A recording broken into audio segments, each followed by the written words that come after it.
السلام عليكم.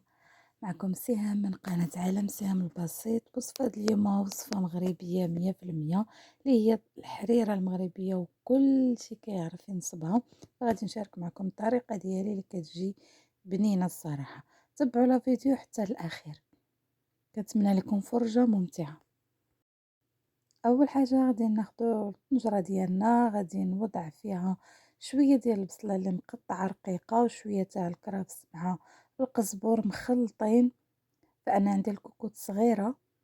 غادي نوضع الحمص لان مفسخاه الصراحة، نحيدلو القشرة. كتاخدو الكمية اللي بغيتو على حسب الحجم ديال الكوكوط ديالكم. غادي نوضع كذلك العدس، وهنايا الملحة. غادي نوضع شوية ديال القزبر يابس، راه ما كتجيش معيقة نهائيا به. غادي نوضع الخرقوم عرق، وغادي ندير سكنجبير،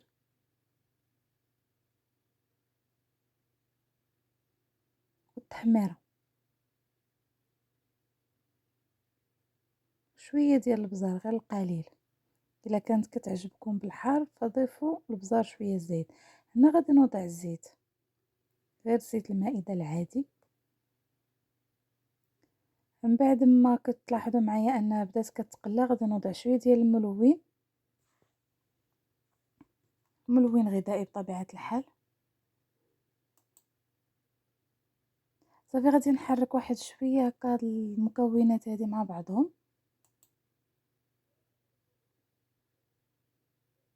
كاين اللي ما كيشحرش هاد المكونات هادو، ولكن انا كنشحرهم واحد شويه، عاد كنضيف الماء.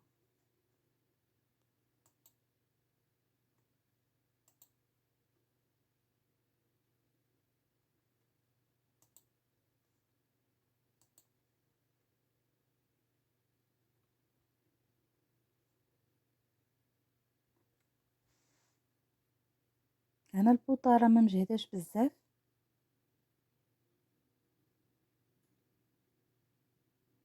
انا هنا الماء راه ما كنضيفوش سخون، ما عادي. من بعد كنسد الطنجره ديالي وكنخلي الحمص يطيب هو العدس.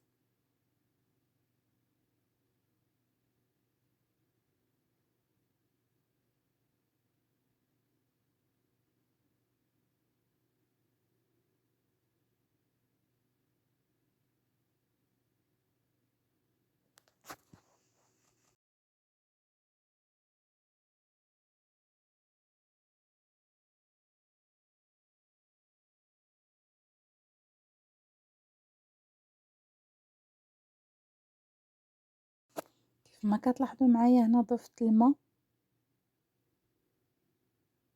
غادي نعاود نزيد مازال واحد الكميه اخرى من الماء. عاد غادي نسد هاد الطنجره ديالي ونخليها طيب.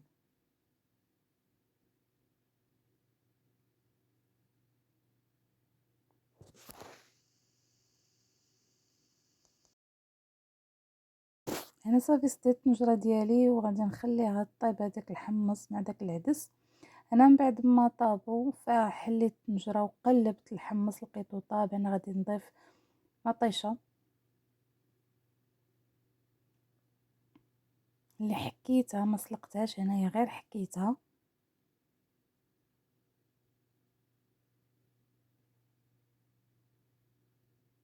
من بعد ما غلى عاوتاني هذاك الخليط تاعنا تاع الماء، غادي نضيف شويه ديال الرز، غير القليل فقط. ومن الاحسن يكون الرز نوعيه جيده باش ما يتعجنش ليكم، حيت انا كنضيفو غير شويه صافي منه باش ما تجيناش الحريره يعني ثقيله. هنا غادي نضيف واحد الاضافه اللي هي صوص ديال مطيشه ديال سوليس. فهي ما غاديش تجي معيقه نهائيا، غير شويه فقط. كيف ما كتلاحظوا معايا هذا هو الشكل ديالها. وهنايا غادي نضيف الخليط ديال الماء والطحين الفرز مع مطيشه ديال الحك. هاد الحريره هادي راه ما جاتش حامضه نهائيا لانه مطيشه فيها قليله. غادي نستمر على هاد الكيفيه هادي وانا كنحرك، وغادي نبقى نضيف داك الخليط ديال الماء والطحين ديال الفرز مع مطيشة ديال الحك حتى غادي نحصل على واحد القوام اللي هو ما ثقيل ما خفيف.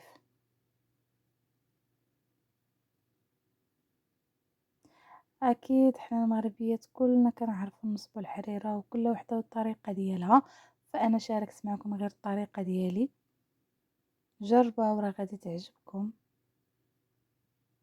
صراحه الله جات بنينه وما جاتش حامضه نهائيا، وحتى هذاك الحمص والعدس والرز ما جوش ثقال نهائيا، جات هي هذيك في القوام ديالها.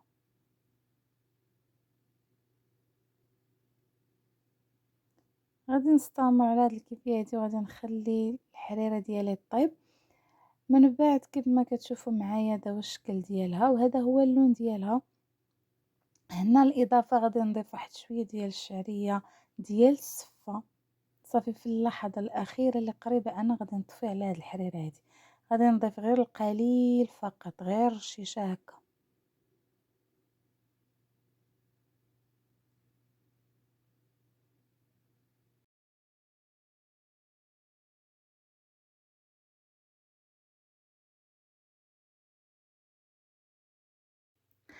كاضافه اخيره غادي نضيف غير نص ديال كنوره اولا دانتي، غير نص فقط لانه انا عرفت شحال درت تاع الكميه تاع الملحه، فكانت الملحه شويه قياس ماشي زايده وانما قياس كشاش ضفت غير النص. صافي هنايا غادي تطبخ واحد شويه وغادي نطفي لها، وهذا هو القوام ديال الحريره ديالي. راه مي غادي تبرد راه غادي تقال واحد شويه.